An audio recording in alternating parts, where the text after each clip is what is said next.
네, 안녕하십니까. 인천대학교 전기공학과 김의경 교수입니다.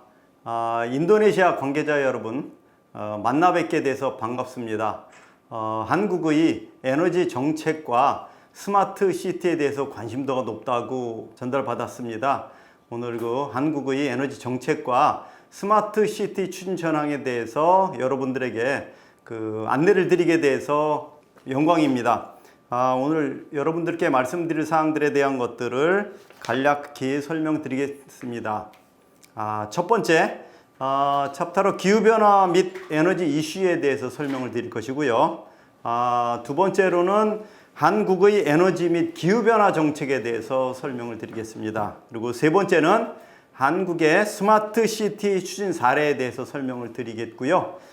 나머지 마지막으로 Q&A 시간을 갖도록 하겠습니다. 첫 번째입니다. 기후변화 및 에너지 이슈입니다.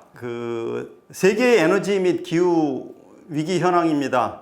지금 현재 기후변화에서 시작을 해가지고 기후위기, 기후재난, 이런 상황까지 와 있습니다. 이제는 이제 기후안보까지도 이제 영향을 미치고 있습니다. 기후위기들을 보면은요, 호주나 최근 터키에서 거대한 산불들이 나가지고 재난을 많이 일으키고 있죠. 이러한 것들이 기후변화의 어떤 영향이라고 판단이 되고요. 그리고 유럽에 지금 최근에 홍수가 닥쳐가지고 이재민들이 많이 발생을 하고 있습니다. 이런 것들이 기후 위기라고 볼 수 있고요.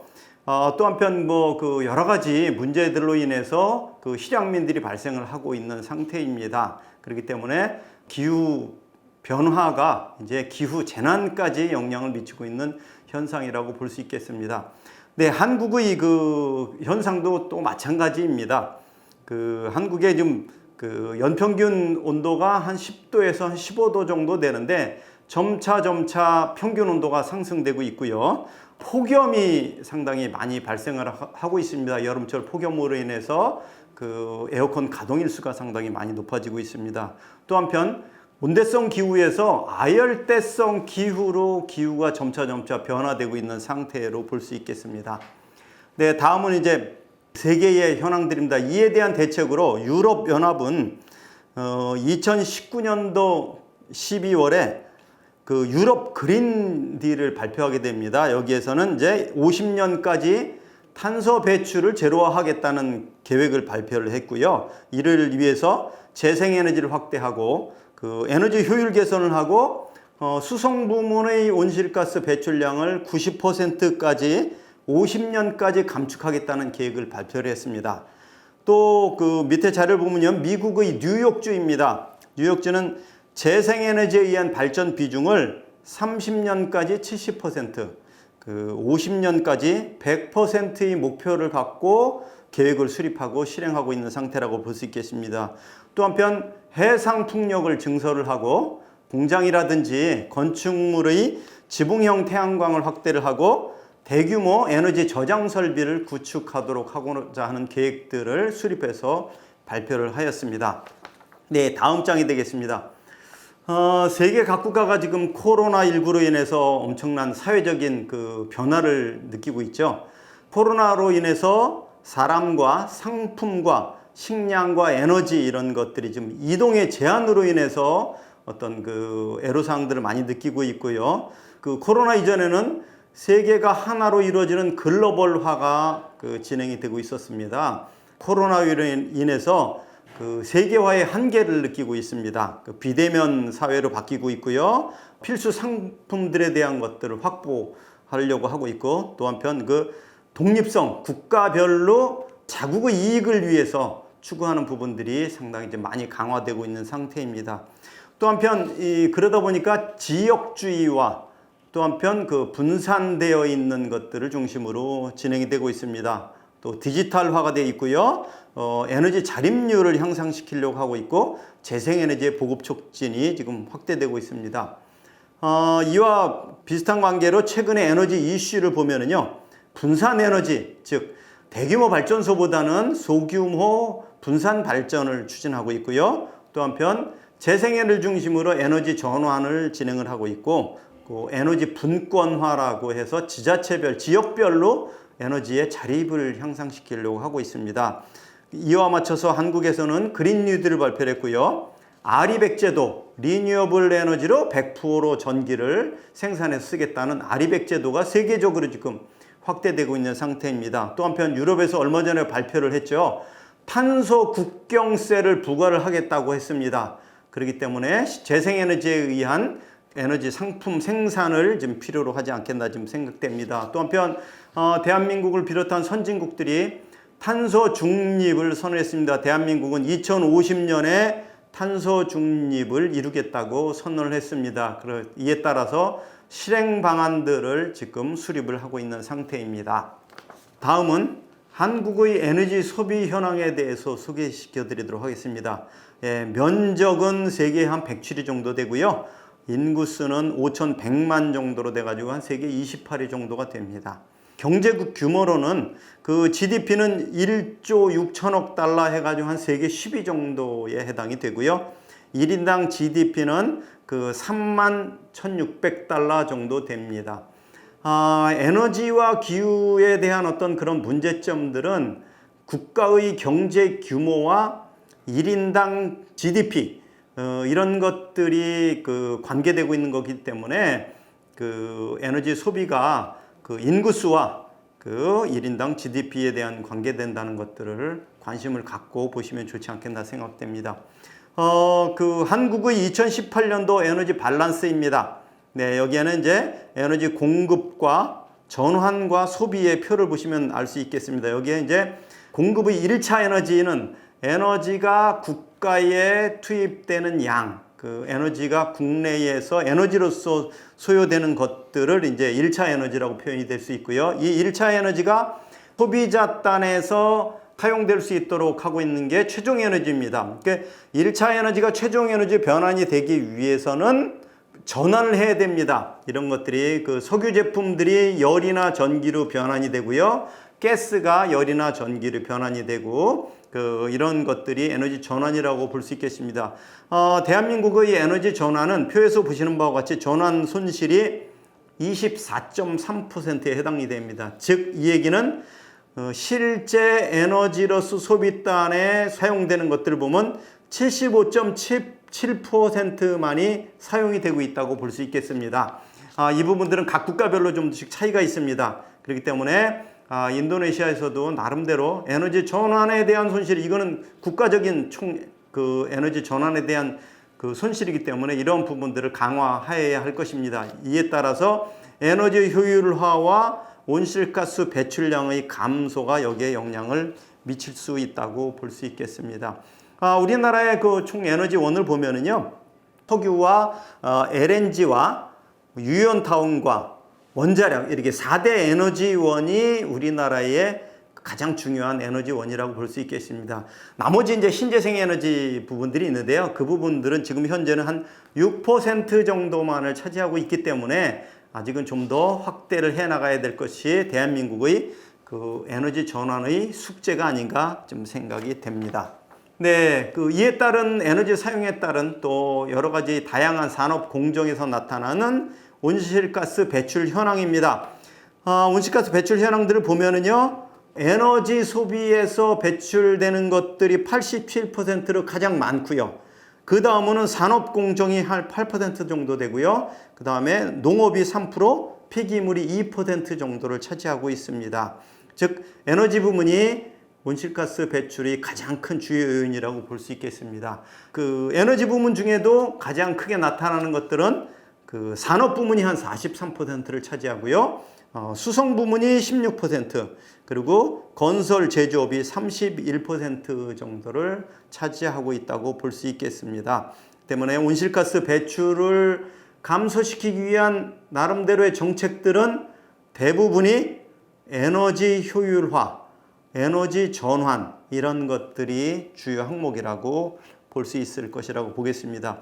우리나라의 온실가스 배출 현황을 보면은요, 한 7억 900만 톤 정도 됩니다. 지금 현재 2017년도 숫자를 봤을 때 이거는 세계 한 9위 정도가 되고 있고요. 그래서 이런 부분들을 온실가스 배출 2050년까지 탄소 중립을 선언한 것들이 감쇄시키겠다는 어떤 그런 내용이라고 보시면 되겠습니다. 그러면 이제 그 에너지 부문이 87%를 차지하고요. 그 중에 이제 사실 산업 부문이 많이 차지하는데 산업 부문 중에는 우리나라는 에너지 소비가 많은 철강 업종, 석유 화학 업종, 시멘트 업종, 정유 업종, 그리고 산업단지, 반도체 이런 것들이 에너지 소비를 많이 하고 있고 온실가스 배출을 많이 하고 있습니다. 그렇기 때문에 이 부분에 대한 것들을 개선 방안의 대책이 나와줘야 되지 않겠나 지금 생각이 됩니다. 이건 뭐 배출 현황에 대한 부분들은 표를 참고하시면 되겠습니다. 예, 다음은 이제 국가의 중장기 에너지 관련 계획들입니다. 대한민국은 국가 에너지 계획들에 대해서 중장기 계획들을 수립해서 진행을 하고 있습니다. 그림에서 보시는 바와 같이 국가의 중앙정부에서 이루는 국가 전체를 관장하는 국가에너지 기본계획이 있고요. 지자체가 있습니다. 기초지자체들이 있고 광역지자체가 있는데 지자체별로 지역에너지 계획을 수립을 하고 있습니다. 먼저 이제 국가에너지 기본계획, 중앙정부의 국가에너지 기본계획을 보겠습니다. 국가에너지 기본계획은 수요 측면의 기본계획과 공급 측면의 기본계획 두 가지로 분류가 됩니다. 과거에는 IEA를 비롯한 모든 국가에서는 공급 측면의 수요 관리를 중심으로 이루어졌었고요. 최근에는 IEA를 비롯한 모든 국가들이 수요 측면의 에너지 효율화를 온실가스 감축을 진행을 하고 있다는 것들을 말씀드릴 수 있겠습니다. 그 공급 측면에 대해서 에너지 계획에 대해서 볼 수 있겠습니다. 공급 측면의 에너지 계획은 전력 수급 기본 계획, 두 번째는 집단 에너지 공급 기본 계획, 그 신재생 에너지 기본 계획, 천연가스 기본 계획, 석탄 산업 계획, 석유 비축 계획, 해외 자원 개발 기본 계획 등 에너지의 공급을 확대하기 위한 기본 계획들이 수립되어 있습니다. 또 수요 측면의 계획을 보면은 에너지 이용 합리화 기본 계획과 에너지 자원 기술 개발 기본 계획이 있습니다. 즉 공급 측면과 공급 측면의 계획과 수요 측면의 계획이 같이 연계돼서 이루어졌을 때 국가 에너지 효율이 향상이 되고 있다고 볼 수 있겠습니다. 그렇기 때문에 지금 대한민국에서는 중앙정부의 계획과 지방정부의 계획이 서로 간의 연계성을 갖고 가서 수립이 될 수 있도록 하고 있고, 중장기 기본계획들과 지방정부의 계획들이 또 연계될 수 있도록 하고 있고, 중장기 계획들의 상호 간의 관련성을 갖고 계획을 수립을 해서 시행을 하도록 함으로써 필요성을 높여가고 있는 상태라고 보시면 되겠습니다.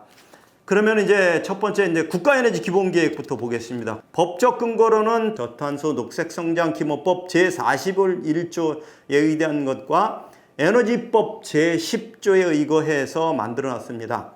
국가에너지 기본계획은 20년을 계획기간으로 만들고요. 계획기간이라는 것은 어떤 기간을 설정해서 20년 동안 어떻게 실행을 할 것이냐를 짜는 것이고요. 20년 계획기간을 만들어 놓고 매 5년마다 다시 수정 작업을 하고 있습니다. 지금 나와 있는 것들이 이제 3차 국가에너지 기본계획이고요. 2008년도에 처음으로 1차 국가에너지 기본계획을 수립해서 시행을 하고 있습니다. 국가에너지 기본계획의 주요 내용으로는요, 에너지 수요와 공급의 추이, 그리고 전망 이런 것들을 하고 있고, 에너지의 안정적인 확보, 도입, 공급 이런 것들을 대책을 수립하고요. 그리고 에너지 수요 관리의 목표, 또 에너지 원별 구성, 그리고 에너지 믹스 이런 것들을 해가지고 에너지 효율 향상을 추진하는 것들을 수립해서 반영을 하고 있습니다. 그리고 신재생 에너지 및 환경 친화적 에너지의 공급, 사용을 확대하는 것들 내용을 반영해 놓고 있습니다. 그리고 또 한편 에너지는 사용하는 데 있어서 안전이 상당히 중요합니다. 그렇기 때문에 안전관리에 대한 사항도 반영을 해서 수립을 하고 있습니다. 또 한편 기술개발, 전문 인력 양성, 국제협력, 자원개발, 에너지 복지 등 다양한 내용들을 반영을 해놓는 상태입니다. 네, 다음은 이제 3차 국가에너지 기본계획입니다. 이것은 2018년도에 수립을 했고요. 계획기간은 2019년도부터 2040년까지의 과제를 수립을 해서 반영을 해놨습니다. 표에서 보시는 바와 같이 한 5가지의 중점적인 추진사항들을 마련을 해서 반영을 해놨습니다. 이 내용은 표로 참고하시기 바라고 뒷장에 상세히 설명을 드리도록 하겠습니다. 다음은 이제 3차 국가에너지 기본계획입니다. 2019년도부터 40년까지 만들어 놓은 것들의 추진 목표를 보면은요. 첫 번째는 소비 구조 혁신을 중심으로 한 에너지 패러다임의 전환을 추구하겠다라는 내용이 있고요. 두 번째는 에너지 산업의 글로벌 경쟁력 강화를 추진하겠다라는 내용이고요. 세 번째는 깨끗하고 안전한 에너지 믹스를 추진해서 전환을 하겠다라는 내용이고, 네 번째는 에너지 전환을 위한 기반을 확충하겠다.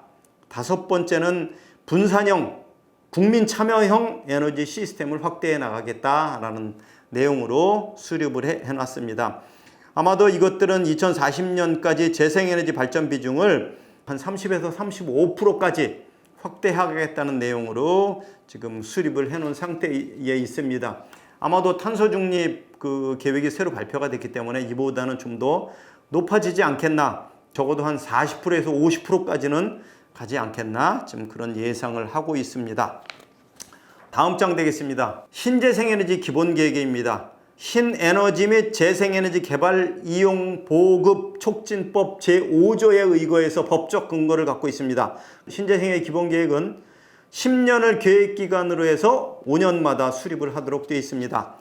01년에 1차 기본계획을 수립했고요. 금년 지금 시행하고 있는 것은 5차 신재생에너지 기본계획을 수립해서 진행을 하고 있는 상태입니다.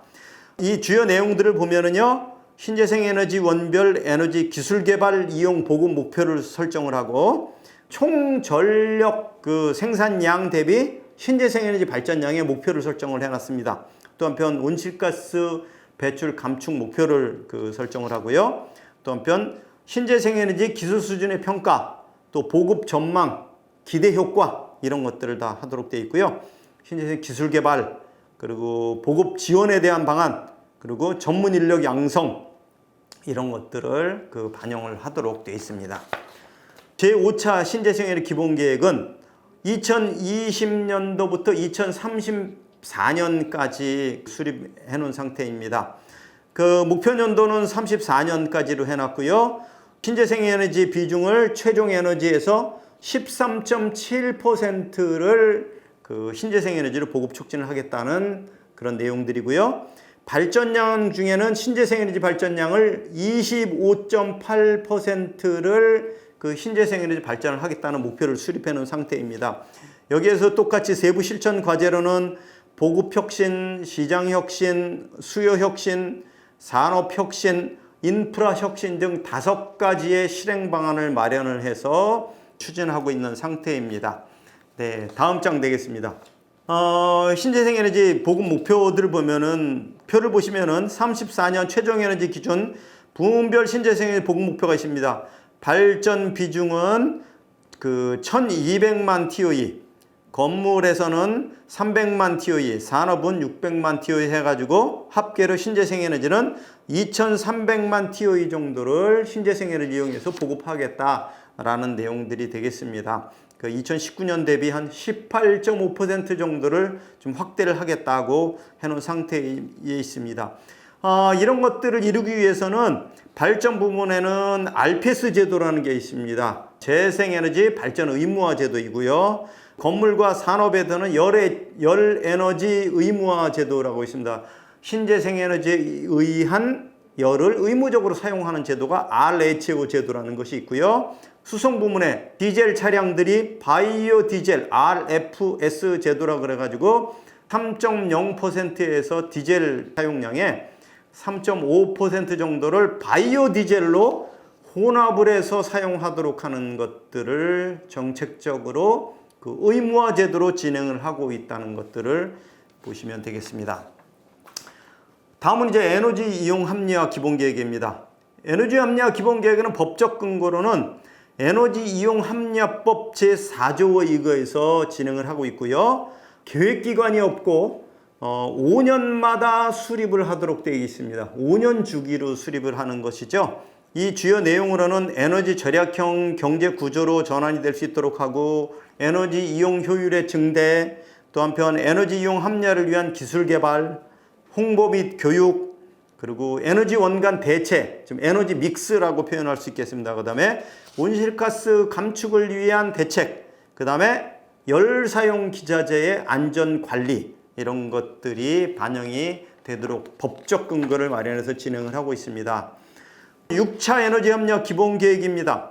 6차 에너지 협력 기본 계획은 4가지 그 추진 과제로 설정을 했습니다. 첫 번째는 투자 확산 지자체 중심으로 에너지 효율 향상을 추진하겠다는 것들이고, 두 번째는 그 실시간 모니터링 제도를 하고 상향식 주민 참여형 이런 것들에서 상향식 참여 제도를 추진하겠다는 것들이고, 세 번째로는 선제적이고 에너지 전환을 확산 추진하겠다는 그런 내용으로 과제를 설정을 했습니다.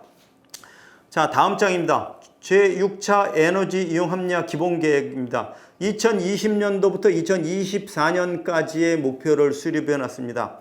여기에는 최종 에너지 그 수요 전망이 얼마로 되어 있냐면 2024년까지 1억 9,400만 TOE 정도가 그 에너지가 소비되는 것들로 예상을 했습니다. BAU 해가지고 비즈니스 애즈 유주얼 해가지고 그 수요 전망입니다. 이것을 이 정도 사용 계획이 되어 있는 것들을 목표 수요를 해가지고 900만 TOE 정도를 절감을 함으로써 그 실질 사용은 그 1억 7,600만 TOE 정도만을 사용을 하는 걸로 에너지 소비량이 될 수 있도록 수립을 해놨습니다. 즉 BAU 대비 9.3%를 절감하는 걸로 계획을 수립해 놓은 상태라고 볼 수 있겠습니다. 한편 에너지 원단위입니다. 에너지 원단위가 상당히 중요합니다. 에너지 원단위는 아까 말씀드린 GDP 대비 에너지 소비량으로 계산하는 것들입니다. 대한민국은 에너지 원단위라는 것을 도입을 해서 진행을 하고 있는데요.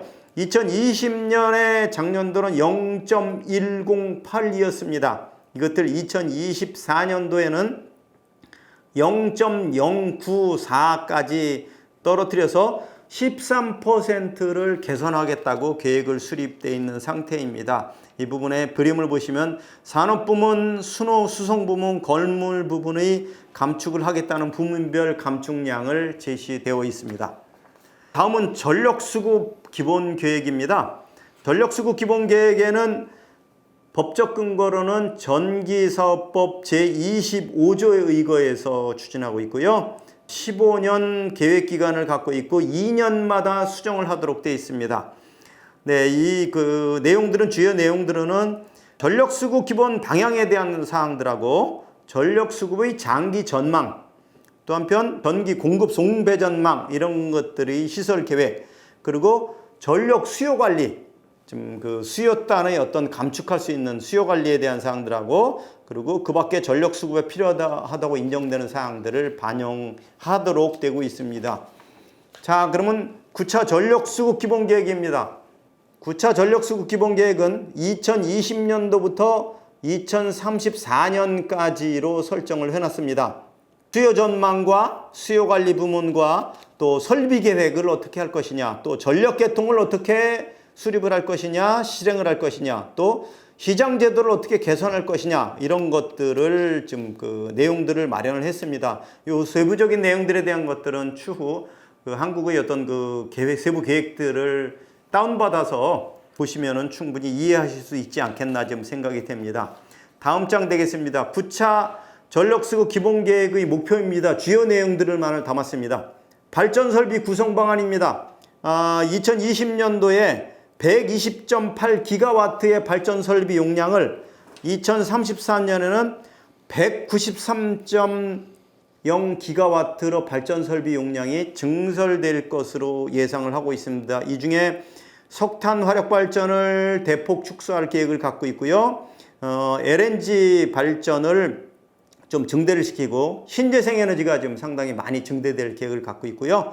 원자력 발전소도 좀 다소 좀 감소시키는 걸로 하고 있습니다. 특히 이 부분에 대해서는 발전원에 대한 용량에 대한 부분들을 지금 설명드린 것이고요. 그 밑에 표를 보시면은요, 발전량입니다.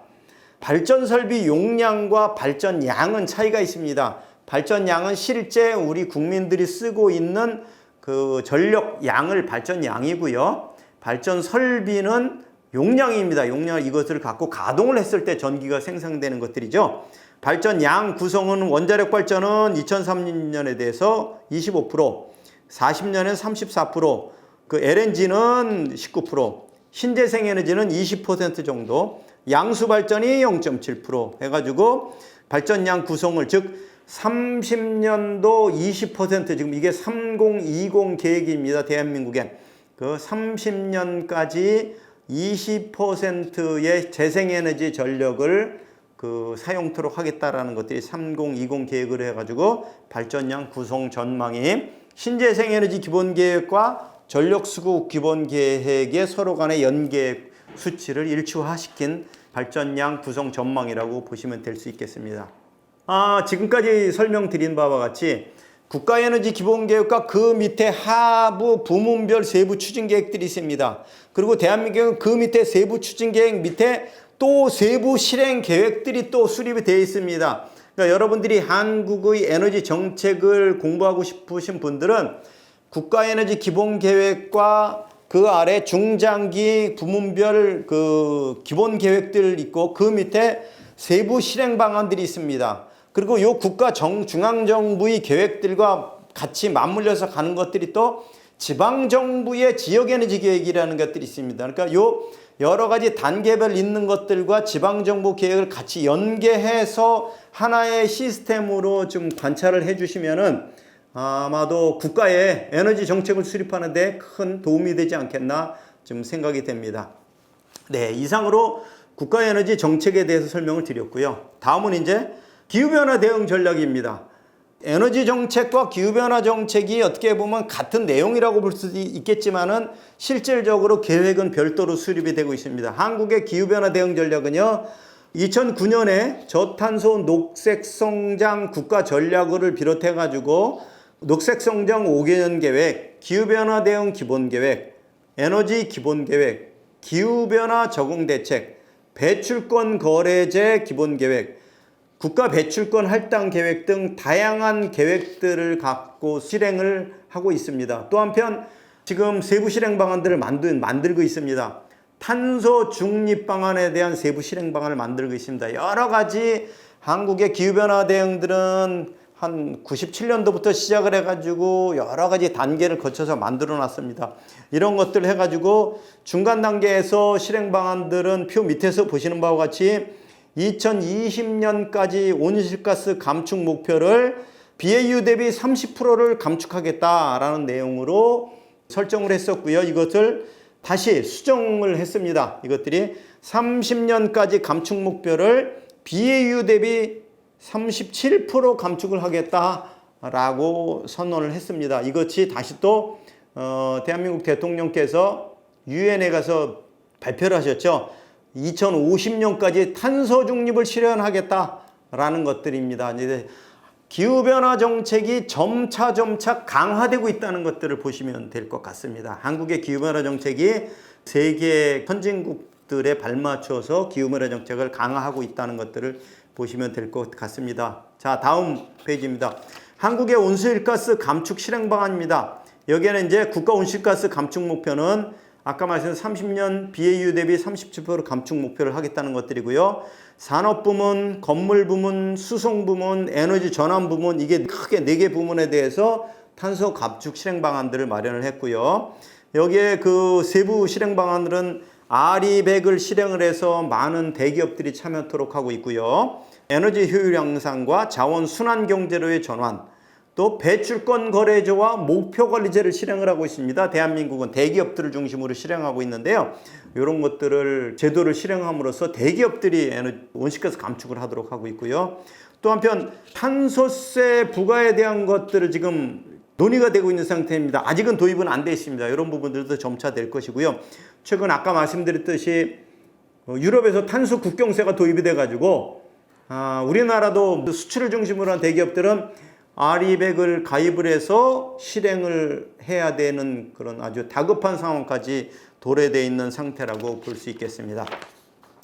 다음은 온실가스 실행 방안의 산업부문입니다. 아까 말씀드렸듯이 다소비 업종들의 온실가스 감축 방안을 해야 될 것이고요. 철강과 석유화학과 시멘트 업종에 대해서 에너지 수요 관리, 효율 향상, 그리고 그린 수소의 사용, 또 한편 공정의 전기 직접 연소를 없애고 전기화를 하는 것들, 그리고 바이오매스, 활용토록 하는 것들이 세부 실행 방안이라고 보시면 되겠습니다. 그 이상으로 그 에너지 정책과 기후 변화에 대해 설명을 드렸고요. 그 한국의 스마트 시티 추진 사례에 대해서 설명을 드리도록 하겠습니다. 스마트 시티의 추진 배경들을 보면은요, 우리나라나 인도네시아나 모든 나라들이 점차 도시화가 되고 있는 것들은 뭐 이거는 거역할 수 없는 부분들인 것 같습니다. 그러나 세계 도시들이 도시화되고 있는 비율이 아직도 뭐 한 그 60% 70%까지밖에 안 돼 있는 것 같습니다. 세계 연구 보고서들을 보면은 도시화가 80%까지도 진행이 될 거라고 예상을 하고 있습니다. 대한민국은 지금 수도권 과밀화가 지금 상당히 심각한 상태입니다. 그렇기 때문에 최근 부동산 정책까지도 지금 상당히 영향을 미치고 있는 상태입니다. 아마도 인도네시아도 점차 도시화로 가야 되지 않겠나 생각됩니다. 그렇기 때문에 세계 각 국가가 도시화가 되고 있는 것들을 어떻게 하면 이것들을 효율적으로 인간 중심의 도시를 구축할 것이냐라는 것들이 스마트 시티가 아닌가 생각이 됩니다. 그렇기 때문에 도시의 어떤 그 리트로핏이라든지 도시 재생이라든지 아니면 도시 재개발에 이런 것들에 의해서 스마트 시티가 부각이 된 것이라고 보여집니다. 또 한편 이제 점차 이제 그 4차 산업혁명이 일어나면서 그 IT 기술이 개발이 되고요. 또 한편 계량 계측에 대한 부분들이 활성화되면서 스마트 시티화에 좀 더 촉진제 역할이 되지 않았나 지금 생각이 됩니다. 그렇기 때문에 IoT 기술과 스마트화되는 부분들에 대한 것들은 지금 스마트 시티 주요 사항들이 아닌가 생각이 됩니다. 따라서 이러한 다양한 도시 문제들에 대한 해결을 위해서 스마트 시티가 부각이 됐습니다. 여러분들이 중요하게 생각을 해야 될 것들은 모든 국가의 스마트 시티는 가장 중요한 사항은 인간 중심으로 가야 된다는 겁니다. 인간의 중심의 편리성과 효율성을 추구하고자 하는 것들이 스마트 시티지, 기술을 펼치고 싶은 것들이 스마트 시티가 아니라는 것들을 여러분들은 꼭 이해를 해주셨으면 하는 그런 바람입니다. 지금 모든 나라들이 스마트 시티를 한다고 가지고 엄청난 기기들을 그 도시에다가 지금 접목을 시키고 있습니다. 그러나 이런 것들은 추후 활용이 되지 않는 기기들은 실질적으로 스마트 시티가 아니라 기기를 장착하기 위한 것들이 아닌가 지금 생각이 됩니다. 그렇기 때문에 시민들이 편리성, 효율성을 중심으로 하고 안전 이런 것들을 중심으로 실시해야 되지 않겠나 지금 생각이 됩니다. 그래서 스마트 시티에 대한 정의를 한번 살펴봤습니다. 스마트 시티에 대한 정의는 한국에서는 스마트 도시 조성 및 산업진흥 등에 관한 법률을 제정을 해서 스마트 시티에 대한 정의를 내려놨습니다. 그래서 스마트 시티 법률 정의로는 스마트 도시란 도시의 경쟁력과 삶의 질 향상을 위해 건설, 정보통신 기술 등을 융복합해 건설된 도시 기반 시설을 바탕으로 다양한 도시 서비스를 제공, 지속하는 도시로 정의를 해놓은 상태입니다. ISO에서는 삶의 질을 변화시키기 위해 도시 운영을 데이터 통합 기술을 개선하는 도시로 정의를 했고요. EU에서는 공공 서비스 제공 및 자원의 효율적인 활용을 도모하는 도시로 정의를 했습니다. 미국은 중요한 인프라 시설을 통합적으로 관리하고 도시의 자원을 최적화하는 도시로 정의를 했고요.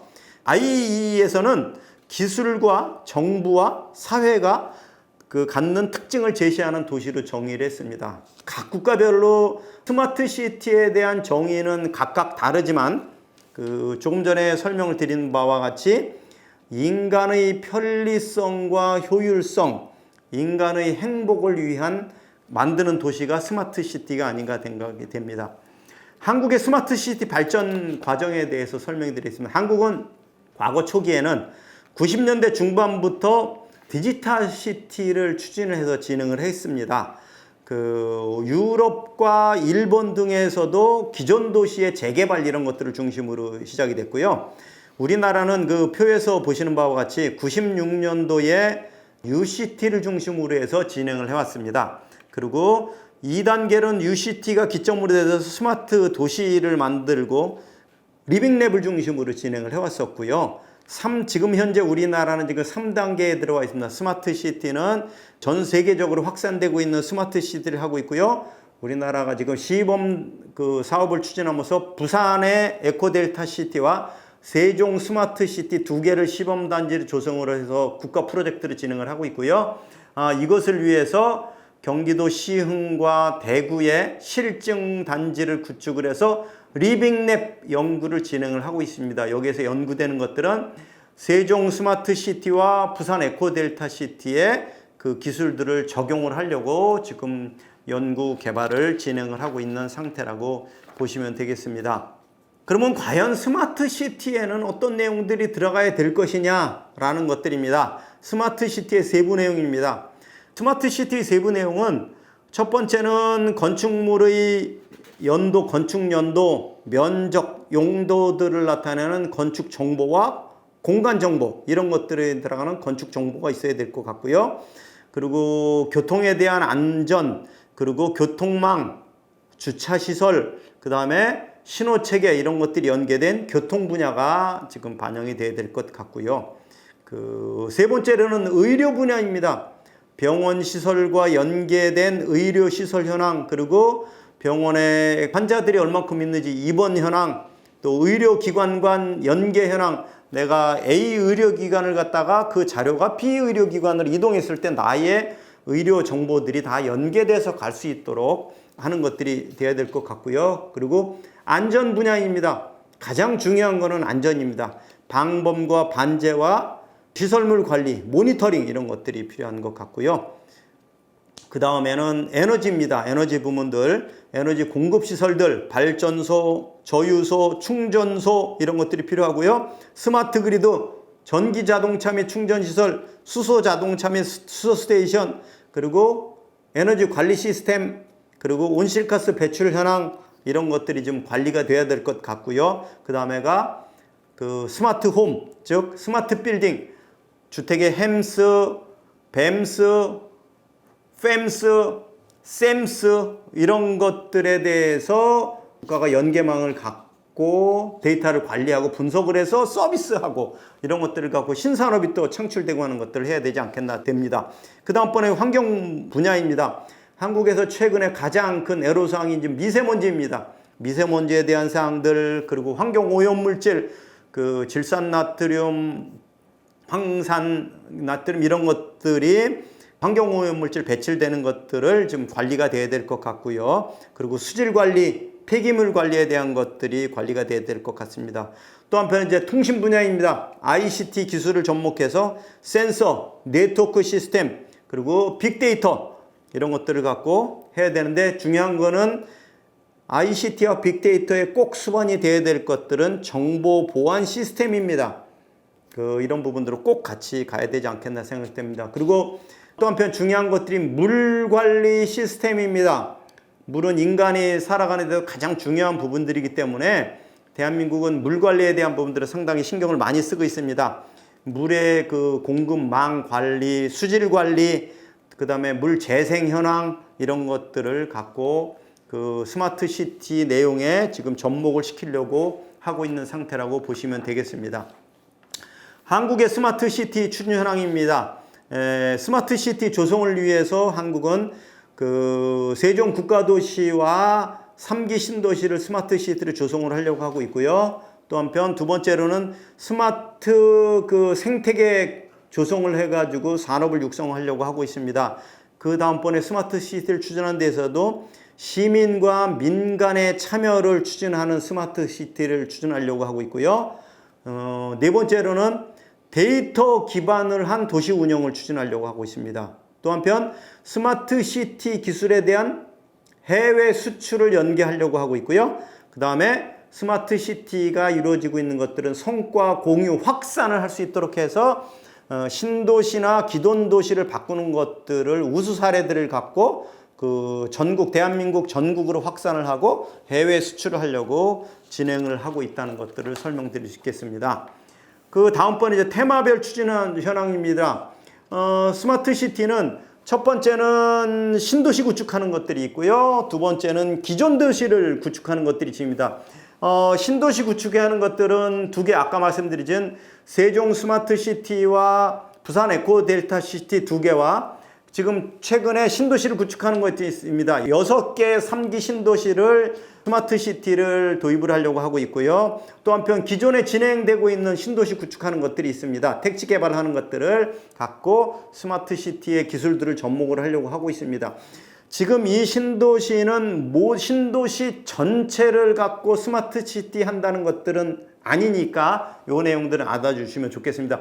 도시 전체 그 세종 신도시 중에 일정 부분을 스마트시티를 구축하는 거니까 그 부분에 대한 것들은 오해하지 않아 주셨으면 좋겠습니다.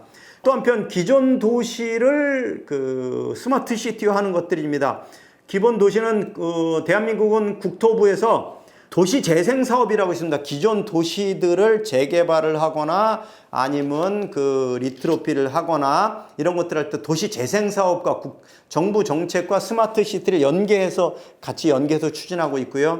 또 하나는 국토부에서 스마트 챌린지 사업을 해가지고 지자체 공모 사업을 해서 하는 것들이 있습니다. 스마트 챌린지 도시 사업. 그러니까 신도시 사업에 3가지 아이템을 갖고 가고 있고 기존 도시 아이템으로 2가지를 갖고 가고 있다는 것들을 관심을 갖고 보시면 되겠습니다. 다음은 이제 세종 행복도시 스마트시티입니다. 여기에는 중앙행정기관, 문화국제교류, 도시행정부문, 대학연구, 의료복지시설, 그 다음에가 이제 혁신기반산업단지 이렇게 6개 부문으로 나눠서 진행을 하고 있습니다. 이 부분들은 세종 그 특별시를 만들어 가지고 그쪽으로 이전을 하고 있고요. 여기에는 스마트 인프라, 시민 중심의 서비스, 그 다음에 스마트 도시 관리를 해서 전체적으로 관리를 하려고 진행을 하고 있다고 보시면 되겠습니다. 자, 다음 장 되겠습니다.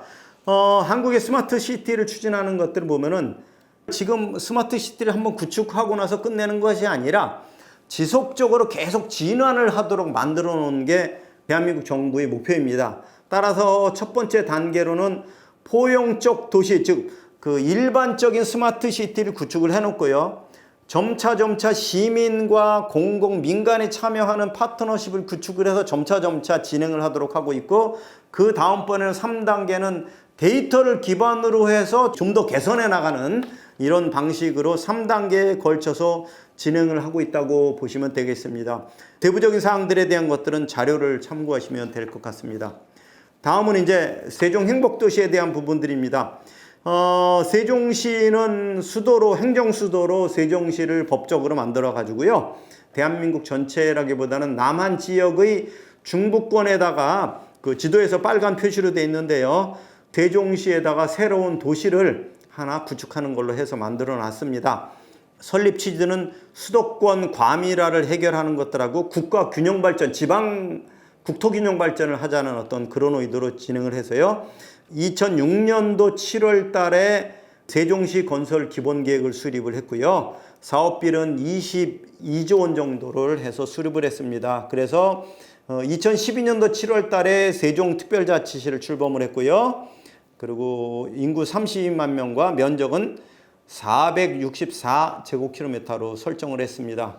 그래서 2017년도에 중앙행정기관이 이전을 했습니다. 2017년도에 이전을 시작해가지고 중앙행정기관이 42개 기관과 연구기관 15개를 이전 완료를 했습니다. 그래서 세종시에서 지금 중앙행정기관이 운영을 하고 있다고 볼 수 있겠습니다. 따라서 세종시가 실질적인 대한민국의 행정수도 역할을 지금 감당하고 있다고 보시면 되겠습니다. 다음은 이제 행복도시 개발 평면도입니다. 요게 이제 가운데 중간에 흐르는 것들이 금강입니다.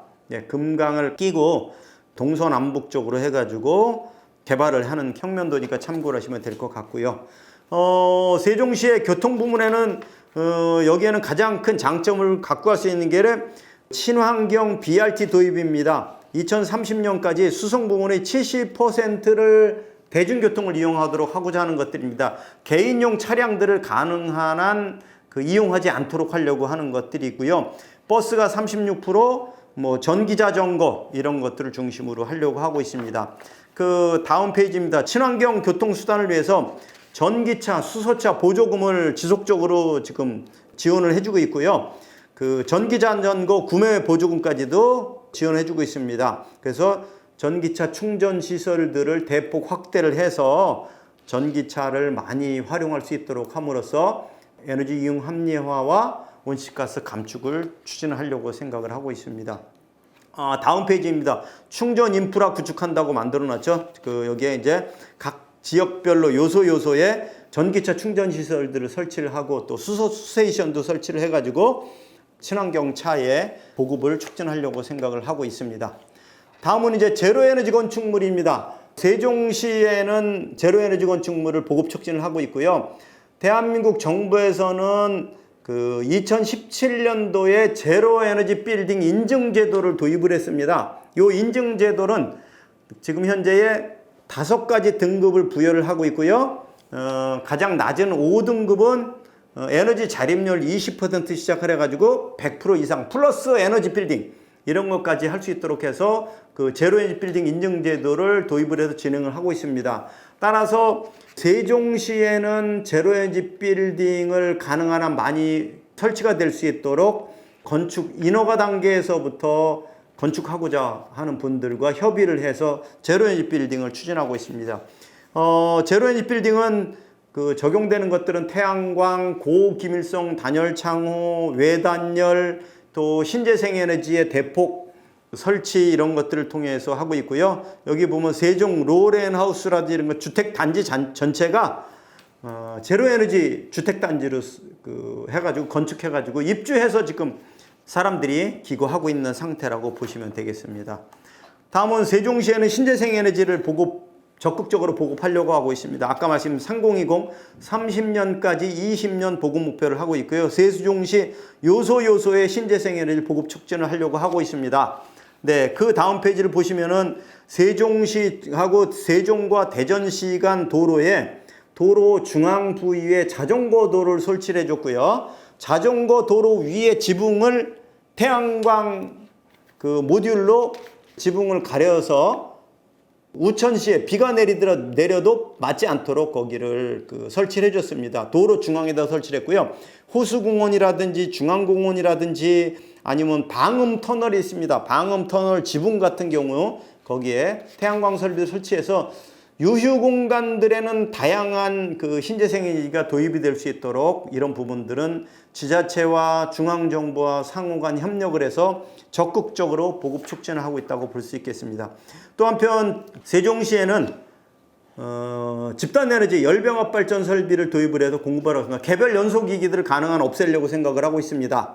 그래서 세종 열병합 발전 설치해서 대규모 발전 설비 설치하고 여기다가 CCU를 설치를 해가지고 CO2를 포집을 해가지고 그걸 갖고 CCU로 인근 공장에서 재활용을 한다든지 스마트팜에서 재활용한다든지 이런 방식으로 하려고 하고 있고, 또 한편 그림에서 보시다시피 지하 공동구를 마련하려고 하고 있습니다. 배관들을 지상으로 나오는 것들은 다 전력 케이블부터 배관들을 수도관 이런 것들을 다 지하로 해서 지하 공동구를 설치해서 모으려고 하고 있습니다. 다음 페이지 지하 공동구에 대한 내용들입니다. 참고하시기 바랍니다. 예, 다음은 이제 아까 말씀드린 5-1 블록 제로에너지 스마트 시티입니다. 5-1 블록은 연구 개발하는 부분들을 중심으로 해서 5-1 블록을 스마트 시티, 스마트 제로에너지 시티를 구축하려고 하고 있고요. 여기에 건축되는 것들은 가능한 한 제로에너지 빌딩으로 건축을 하려고 하고 있습니다. 즉 여기는 스마트 그리드와 마이크로 그리드, 블록체인 기술들을 접목을 해서 그 지역은 아주 스마트 시티의 세계적인 표본이 되는 스마트 시티를 구축하려고 계획을 수립해서 지금 진행을 하고 있다고 볼 수 있겠습니다. 다음은 이제 스마트 그리드 기반 관리입니다. 여기에는 다양한 도시를 설계할 때 최적 설계를 하고 여기에 어떤 시스템들을 구축을 하고 운영을 할 때 최적 설계된 것들이 도시 에너지가 최적으로 운영이 될 수 있도록 하려고 하고 있습니다. 이런 부분들이 실질적으로 설치돼서 운영이 되고 있는 단계가 되려면 한 2024년이나 2025년 정도가 돼야 될 것입니다. 지금 어떠한 기술들은 기술 개발을 하고 있는 단계가 있는 것들도 있고요. 기술 개발되어 있는 것들을 갖고 접목하는 것들도 있습니다. 이러한 다양한 것들을 갖고 스마트 시티를 구축을 하려고 진행을 하고 있습니다. 인도네시아에서도 이제 수도 이전을 위해서 나름대로 여러 가지 지금 고민들이 많으신 것 같습니다. 뭐 한국의 그 세종시 행정 수도 이전과 스마트 시티 구축하는 사례들을 갖고 여러분들이 좀 어떤 정책에 반영할 것들, 온실가스 감축을 실행해야 될 것들, 스마트 시티 구축할 것들을 한국의 사례들을 좀 그 벤치마킹해서 인도네시아가 좀 행정 수도 이전을 하면서 아주 좋은 사례가 구축될 수 있도록 하면은 좋지 않겠나 생각이 됩니다. 네, 이상으로 한국의 에너지 정책과 스마트 시티에 대한 그 발표를 마치도록 하겠습니다. 네, 수고들 하셨습니다.